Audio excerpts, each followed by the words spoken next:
Thank you, Holy Spirit of the living God. Glory and all honor belongs to you. Hallelujah. Hallelujah. Thank you, Jesus. Magandang umaga po sa lahat ng mga kapatid sa Panginoon sa Mighty Warriors Christian Fellowship. Magandang umaga sa mga kapatid sa Doha, QICM, mga Raised Decent Families, Doha pa rin. Good morning at sa lahat pa po na na-forward ang pag-aaral na ito. A blessed good morning po sa ating lahat. So, may panibago naman po tayong linggo na tayo magkakasama-sama sa pag-aaral ng salita ng Diyos from Tuesday to Thursday. Tayo po'y manalangin.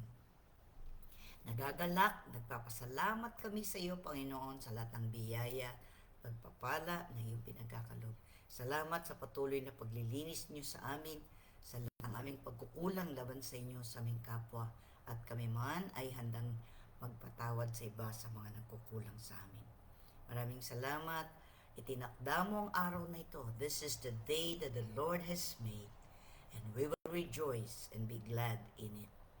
Purihin ka, luwalhatiin ka sa aming kalagitnaan.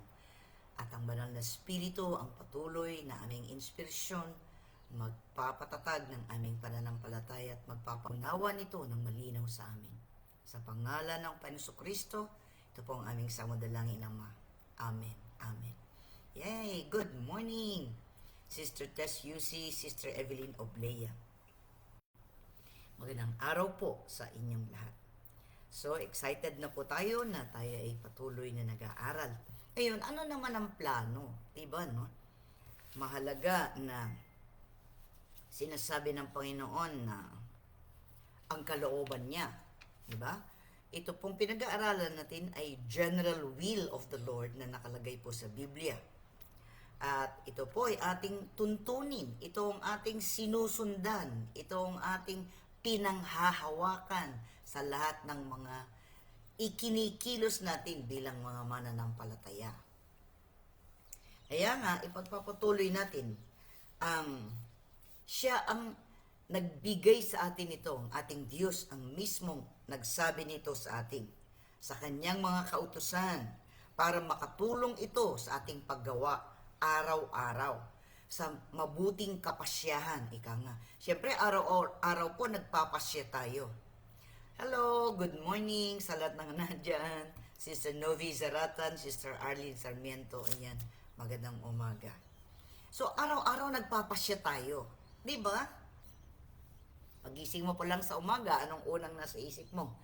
Kailangan po, ang unang nasa isip natin ay yung Panginoon. Makipagniig muna tayo sa Kanya, magkaroon tayo ng devotion time, magkaroon tayong manalangin, magsulat kung kinakailangan. Ako po, I have a prayer journal. Ito po ay aking laging ginagawa. Para hindi ko po nakakalimutan ang mga biyaya at pagpapala ng Panginoon. Lalo na kung ano sinasabi niya. Importante yung sinasabi niya, kaya yan po'y sinusulat ko.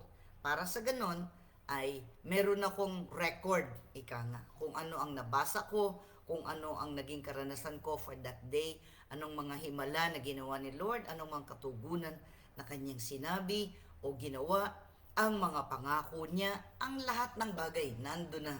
So, personal muna natin na kinakailangan makipagharap sa ating Panginoon. Ito po yung mahalaga sa ating relasyon sa Kanya. Ang Diyos Ama, ang nilalapitan natin, at ang Panginoong Kristo na siyang nagbigay ng buhay sa atin, ating tagapagligtas at manunubos, at ang banal na Espiritu na siyang nagbibigay ng inspirasyon sa atin. Pag napapagod tayo, pag nagsasawa tayo, may mga panahon nagsasawa ka kung yun at yun din ang ginagawa mo. Pero dahil ang Panginoon, ang pinag-aalayan mo ng lahat ng bagay, hindi ka magsasawa sa mga bagay na ginagawa mo, kundi inspirado ka, hindi ka desperado. Maraming mga tao, desperate. Para bagang yung buhay sa kanila, hinihila na lang nilang ganun, parang napakabigat. Pero ang isang mananampalataya, hindi mabigat sa kanyang mabuhay, ito'y magaan sa kanya, sapagkat may sinusunod siyang mga tuntunin na sinasabi ng Diyos. Kaya ano-ano ang mga bagay na tuntunin ito na nais ng Panginoon na ating sinusunod lagi. Huwag nating kalilimutan. This is for all born-again Christians. This is for all who follow the Lord Jesus Christ. We are learners. We are disciples. Tayo ay handang magpaturo sa Panginoon at handang sumunod. Tagasunod tayo. Kaya nga sinabing tayo tagasunod. We are followers of the Lord Jesus Christ. So simulan natin, Matthew chapter 6 verse 33. Alam na alam po natin lahat ito. Alam na alam natin ang Mateo, ika-6 na kabanata, 33 talata. Basahin po natin. Kailan tinitingnan niyo po yan sa inyong Biblia, sapagkat ito po ay mahalaga sa ating lahat. Ngunit, sabi niya, pag sumakita ninyo ng higit sa lahat, ang pagharian kayo ng Diyos at mamuhay ng ayon sa kanyang kalooban, at ipagkakaloob niya ang lahat ng kailangan ninyo. Sa Ingles, alam natin yun. Seek ye first the kingdom of God and His righteousness, and all these things shall be added unto you. Kahapon nga po, nung Sunday, nabanggit ko nga po. Pag linggo, ang maraming mga tao, relax. Maraming pumupunta sa mga beaches, maraming namamalengke, busy ang mga tao, mga sasakyan all around. Pero, wala sila sa bahay-sambahan. Busy sila sa iba't ibang mga bagay. Sana po tayo mga Kristiyano hindi. Priority natin ang Panginoon. Kapag ito'y araw ng linggo, naroon tayo. We want to seek Him. We want to say to the Lord, siya ang una sa ating buhay. Hindi siya yung pangalawa, hindi siya yung pangatlo, siya ang una. Sinabi naman niya, hanapin natin, sinabi naman niya doon. Pag sumakita ninyo ng higit sa lahat, ang pagharian kayo ng Diyos. Let His kingdom come. Ibig sabihin nun, kung tayo, ang kaharian ng Diyos ay nasa puso natin. Sumunod tayo doon, sabi niya. Maghari siya, siyang nakaupo sa trono ng ating buhay. Hindi yung tayo ang namamahala. Hindi po, siya ang namamahala ng ating buhay.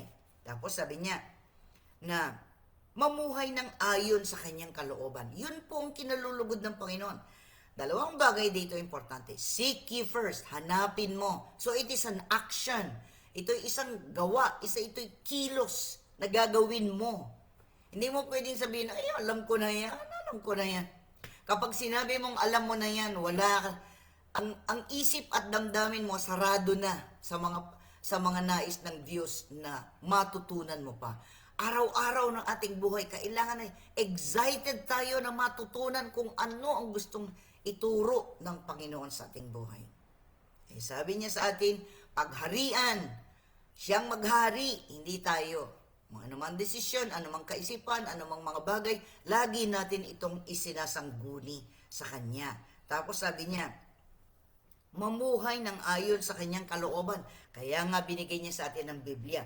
Binabasa natin ito, pinapakinggan natin, memoryahin natin, basahin natin talaga from Genesis to Revelation, at paulit-ulit natin gawin ito habang tayo ay nabubuhay. Tapos may sinabi ang Panginoon, kapag ginagawa natin yan, nais natin na maghari ang Diyos sa ating buhay, at inuuna natin, at ang kalooban niya sinusunod natin, nagbabasa tayo, handa tayo talaga, hindi lang tayo nakikinig para may natutunan, kundi nakikinig tayo para kumilos, gumawa ng sang-ayon sa sinabi niya. As we take the step of faith, may promise si Lord doon. May promise si Lord doon. Nandoon. Ipagkakaloob niya ang lahat ng kailangan ninyo. Nakita niyo na po doon? Yung dalawang bagay na yung unahin mo muna. Seek ye first the kingdom of God and His righteousness, and all these things shall be added unto you. So kung ano man ang mga bagay na minimiti mo dito, gusto mong matapos ang mga anak mo, gusto mong gumaling, gusto mong lahat ng bagay na yan, kasama na yon. Idinadagdag ng Panginoon yon sa iyo. And He will give you the desires of thine heart. Yun nga eh. Yung dinidesire mo, binibigay ni Lord. He's a very, very, very good and very, very kind God. He's faithful in all what He does. Siya ay matapat sa lahat ng kanyang ginagawa. Maaasahan natin ang tulong at patnubay niya habang tayo nabubuhay. Ngayon, sabi niya, pagharian, so, gawin natin personal. Pagharian ako ng Diyos at mamuhay ng ayon sa kanyang kalooban. Yun. So, Matthew chapter 22. Matthew chapter 22, verse 37 to 39. Matthew chapter 22, verses 37 to 39. Sumagot si Jesus. So, ito po. Matthew chapter 22, 37 to 39. Sumagot si Jesus, ibigin mo ang Panginoon mong Diyos ng buong puso, ng buong kaluluwa, at ng buong pag-iisip. Ito ang pinakamahalagang utos. Ito naman ang pangalawa, ibigin mo ang iyong kapwa gaya ng iyong sarili. Yun po sabi ni Lord. Ito naman ang pangalawa, ibigin mong iyong kapwa gaya ng iyong sarili. So ito po, ito yung tuntunin niya, ito yung plano niya, ganito yung gawin. Sinasabi na niya sa kanyang salita, ano yon? Ibigin natin ng buo, sabi niya.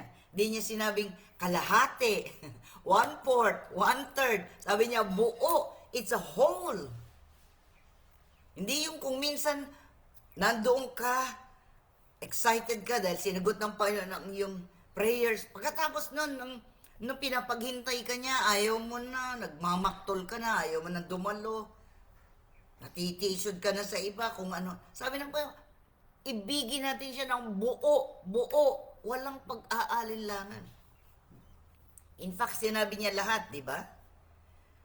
Buong puso, buong kaluluwa, buong pag-iisip. You shall love the Lord with all thy heart, with all thy soul, with all thy mind. Buo ang sinasabi ng Panginoon. Ngayon, binanggit pa nga ng isa-isa kasi mahalagang ito'y ating naiintindihan. Kaya nga sinasabi niya, para hindi tayo mahirapang sumunod. Sinasabi na nga niya, discoveryhin natin. Kaya nga tayo nag-aaral katulad nito. Napakagaling po ng Panginoon kasi hindi niya tayo iiwanan na tayo mamuhay on our own. Binibigyan niya tayo ng mga alituntunin. Paano? Anong plano? Paano gagawin? Di ba nga, sabi ko nga, madalas kong sinasabi, kapag gusto, may paraan. Pero kapag ayaw, may dahilan. Huwag na tayo magdahilan. Sumunod tayo.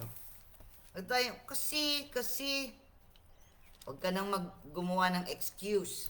Sinabi na ng Panginoon sa atin Sabi niya, love the Lord your God with all your heart, with all your soul, and with all your mind. Pati isip, nakatuon lagi sa Panginoon. Ako po, if there is anything in me, I always speak to the Lord. All the time. Siya lagi kong kausap. May tao man o hindi. Lalo na kung ako lang, I always speak to the Lord. Ang mind ko nasa Kanya lagi. Lagi-lagi, kausap ko siya. Minsan sinasabi ko sa aking kaisipan, minsan sinasabi ko sa aking bibig. Kahit na ano, everything. He's in my mind. So, yan ang bukang bibig ko. Di ba? Katulad din natin, sabi niya, with all your heart, buong puso. Hindi ka mag-aalin lang, with all your soul. Yung soul natin, binanggit nga doon, is our thinking, feeling, and willing. Tapos sabi niya, with all your mind, pati na yung isip natin, it should always be focused on the Lord. Yun ang sabi niya. Ibigin natin siya kapag talagang iniibig natin siya, magagawa natin ang mga bagay na ito. Easy. Hindi po mahirap. Sabi ko nga, nahihirapan lang tayo pag ayaw natin. Pwede namang magreklamo. Hindi naman sinabi ni Lord na tahimik ka na lang. Hindi naman tayo robot. Gusto niya, sinasabi natin sa kanya, nilalaman ng ating isip at puso. Bagamat nababasa niya, alam na niya yon. Pero gusto niya, makipag-usap ka sa kanya. So prayer is a two-way communication. Salita ng Diyos will speak to you, He speaks to you, you speak to Him. Listen. Makinig ka sa Kanya. Napakahalaga ng mga bagay na pinagagawa niya. Ayun, sabi niya. So ibigin natin ng Panginoon ng buo. Hindi kalakalahati. Hindi konti. Buo, all. Yun sabi niya. Buong puso, buong kaluluwa, buong kaisipan. Everything. Sinabi na niya. Siya muna ang mamahalin natin. At Kapag mahal na mahal natin ang Diyos, sigurado, kayang-kaya nating mahalin ang ating kapwa. Kasi motivation natin, ika nga, ano ang nagdadala sa atin ng lahat ng bagay, ay sapagkat ang Diyos ay alam nating umiibig ng gayon na lamang sa atin. At ngayon, iibigin din natin siya ng ganoong intensity, ika nga. Di ba mayroong mga tao din sa sasabihin, iniibig kita. Di ba? Kahit sinong tao pwedeng sabihin sa iyo, I love you. I love you. Oh, madali yun. Sabihin sa bibig. Pero how true? Gano'n katotoo yun? Pag sinabi mong love mo yung isang tao, you mean it. Yan talagang, hindi ka lang nagbibiro. Hindi ka lang, dahil natuwa ka, sinabi mo yun. Pagkatapos na, nakalimutan mo na. Hindi. Constant, tuloy-tuloy lang yun. Lalo na sa Diyos. When we say, we love you, Lord, all the time. Just as He loves us all the time. Diba? So, tugunin natin ang pag-ibig ng Diyos. Sobra-sobrang pag-ibig niya sa atin. Bakit di tayo tumugon? Bakit di tayo magpasya na siya talaga ang una nating iniibig? So, ibigin natin ang Panginoon. Ano pa? Matthew 28. Ayun. Sunod-sunod na, no? Matthew 28, 18 to 20. Anong sabi ng Panginoon? Alam natin yon. Matthew chapter 28, verses 18 to 20. Alam na natin ito. Basic ang mga ito. Ito ay panimula. Kaya kailangan ito ay kabisado na natin. Hindi tayo yung, alam ko na yan, ha? Kabisado natin at patuloy natin ginagawa. Mahalaga po yun sa Panginoon. Ano ba ang sabi niya? Ano sinabi niya sa atin? Unahin muna natin siya. Diba? Sinabi niya sa atin, Matthew chapter 28, verses 18 to 20. Jesus came near and said to them, all authority has been given to me in heaven and on earth. Go therefore and make disciples of all nations, baptizing them in the name of the Father and of the Son and of the Holy Spirit, teaching them to observe everything I have commanded you. And remember, I am with you always to the end of the age. So, ano pa? Ang isang kalooban ng Panginoon, ito ang plano niya, gamitin niya tayong lahat. Hindi lang tayo absorb ng absorb. Kuha ng mga biyaya ng Panginoon. Wala naman tayong inilalabas. Kaya nga po, yung mga rivers, yung mga tubigan, hindi bumabaho. Diba? Hindi nagiging stale. Patuloy. Kasi they're flowing. Umaagos. Give and take. Give and take. The Lord gives you, di ba? We take it from the Lord and we give it to others. We take something from the Lord and then we give it to others. Ganun po yun. Di lang tayo angkin ng mga biyaya ng Panginoon. Enjoy tayo sa biyaya ni Lord, sa lahat ng pagpapala niya. Tapos, tayo lang, yung ibang mga tao, nagdarahop sila spiritually. So, we need to think about them. Kaya sabi ng Panginoon sa atin, humayo tayo. That's part. It is for all. Huwag natin sabihin yun lang mga pastor, yung mga evangelist. Hindi, tayong lahat may patotoo. Paano natin na-meet ang Panginoon? So, meron kang patotoo. Huwag mong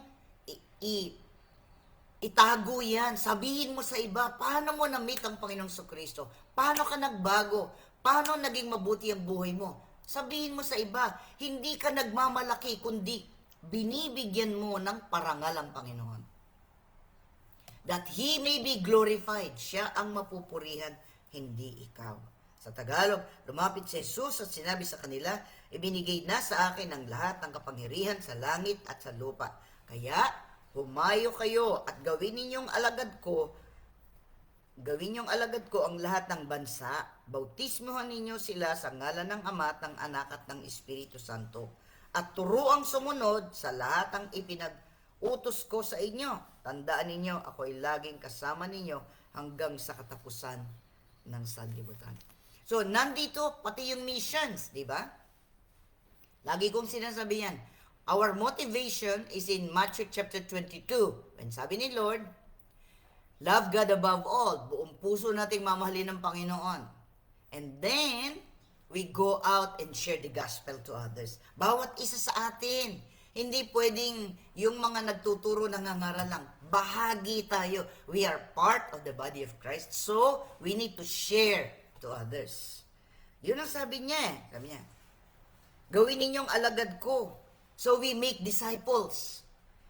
Marami po ang nasa church pero they're not discipled. They're simply attending the church.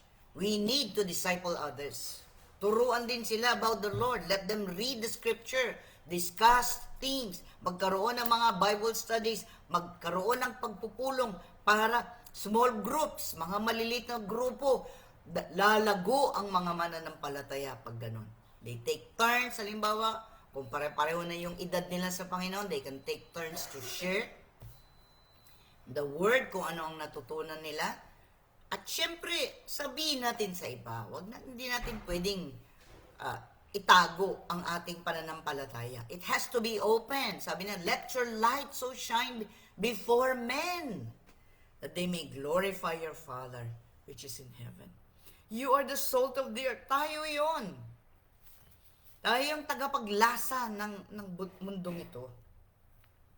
Kaya nga, importante sa atin. Jesus is our life. Ang Panginoon sa Kristo ang ating buhay. So we move, at lahat ng bagay na ginagawa natin, nandoon ang Panginoon sa Kristo. He promised He will never leave us nor forsake us. Kaya humayo tayo at gawing alagad ang lahat ng mga bansa.